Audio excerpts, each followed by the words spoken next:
Sa lahat ng nadaanan ko, dito lang ako medyo nahilo. Shoutout pala sa mga kasama ko. Kasama ko, Warren, James, si Macmac. Marami ngayon sa Bitukang Manok. Ngayon, nandito po kami sa Bitukang Manok at Timunan, Zigzag Road ng Quezon. Napagpasyahan po namin na ipasilip sa inyo itong magandang view. Lahat ng dumadaan dito ay dahan-dahan lang dahil itong daanan na ito ay delikado. Matarik po ito at kapag 4 wheels ang dala mo, dapat yung isa ay magbigay daan para maayos ang pag-aakyat at walang aberya. Lalo na kapag gabi, dapat malakas yung ilaw mo at yung preno.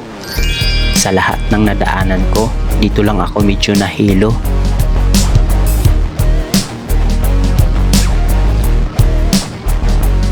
Sino ba? Wala nang iba. Yeah, Arpabiano TV. Kung gusto nyo na makapuluan impormasyon na kailangan nyo, simple bumisita lang kayo sa aking YouTube channel, Arpabiano TV. At kung kailangan nyo ng tips, ito na ang inyong kailangan. Wag kang nang magalinlangan, dito mo lang makikita, kaya iyong pakinggan. Sa dami ng mga vlogs, ito lang ang tunay. Yeah, kaya palabo na maumay. Sulit ang oras na iyong paglalaanan para sa magandang bukas mo sila natuso. Ang kailangan ako si Mark Babiano. Talakayang makabuluhan lamang ang naghihintay sa'yo. Tumulong sa kapwa, makakaasa. Kung mahirap, meron pag-asa. Para to sa'yo, ika'y mag-iisa.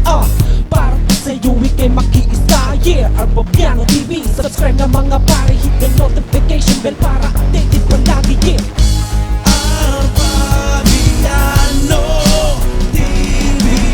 Arpabiano TV. Subscribe na mga pare, hit the notification bell para updated palagi. Yeah, Arpabiano TV. Sino ba? Teka, sino ba? Wala nang iba. Yeah, Arpabiano TV. Kung gusto nyo na makapuluhan. Nag-vlog ka rin, Pak?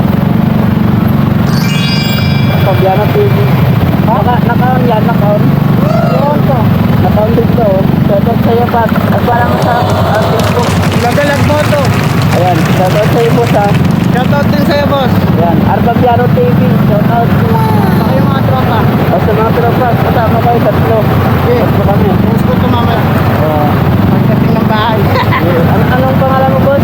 Nagalag mo to, pero Ryan Estrada. Ryan Estrada, ayan, shoutout kay Ryan Estrada. Nagalag mo to. Ingat, boss. Ingat, Pak.